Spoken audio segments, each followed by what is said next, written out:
اما بعد فاعوذ باللہ من الشیطان الرجیم بسم اللہ الرحمن الرحیم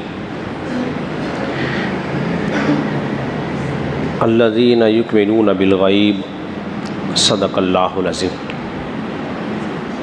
حضرات محترم، آج کی نشست کے اندر آپ حضرات درس سے قرآن سماعت کریں گے۔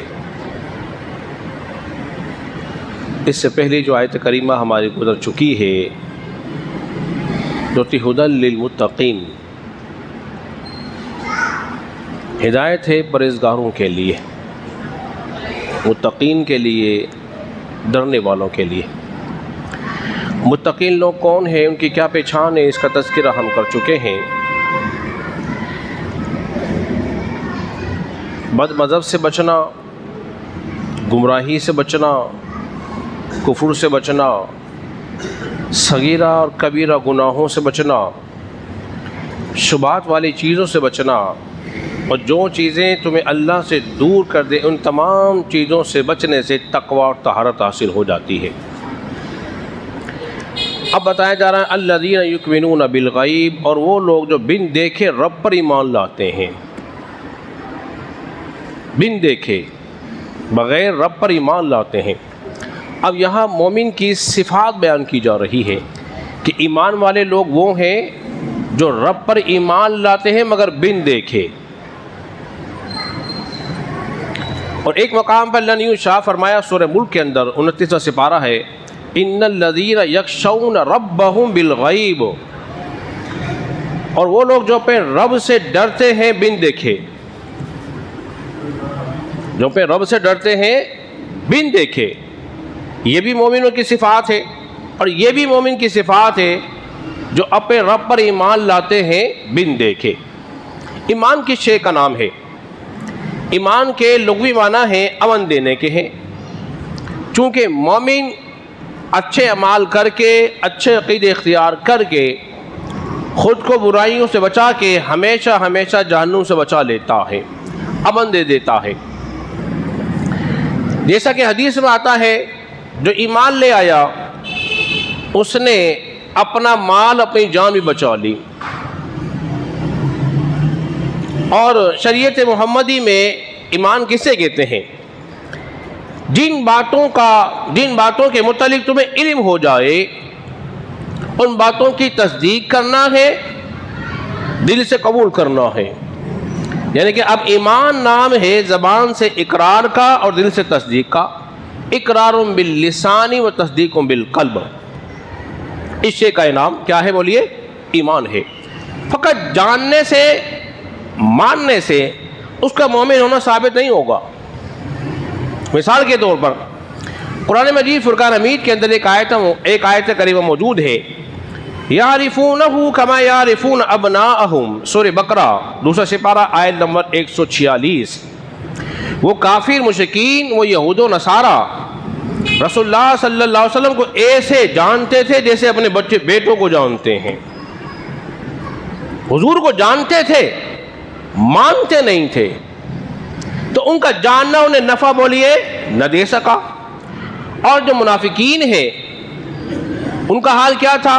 وہ زبان سے تو کہتے تھے مگر دل سے اقرار بولیے نہیں کرتے تھے، دل سے تصدیق ہی نہیں تھی، تو لہذا ان کا زبان سے اقرار کرنا بھی نفع نہ دے سکا، ان کا جاننا بھی انہیں نفع نہ دے سکا۔ نفع کس کو حاصل ہوگا؟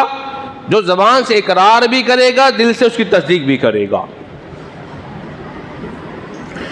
عبداللہ بن مسعود رضی اللہ تعالیٰ عنہ کا فرمان موجود ہے، فرماتے ہیں ایمان نام ہی تصدیق کا ہے، اور غیب سے مراد وہ ہیں جو بندوں سے غائب چیزیں ہوں انہیں غیب کہتے ہیں۔ اب بندوں سے غائب چیزیں کیا ہیں؟ آئیے اس کا تذکرہ میں آپ کے سامنے کر دیتا ہوں۔ مثال کے طور پر وہ کیا ہے؟ اللہ کو ہم نے دیکھا ہے؟ بولیے نہیں دیکھا، تو اللہ کیا ہو گیا ہمارے لیے؟ غیب ہو گیا۔ جنت کو دیکھا ہے؟ بولیے جہنم کو دیکھا ہے، تقدیر کو دیکھا ہے، عذاب قبر کو دیکھا ہے، فرشتوں کو دیکھا ہے، آخرت کے کیا معاملے ہوں گے ہم نے دیکھا ہے؟ نہیں، یہی تو ہمارے لیے غیب ہے۔ وہ کیا ہے ایمان؟ ایمان مفصل پڑھ کے دیکھ لیجئے۔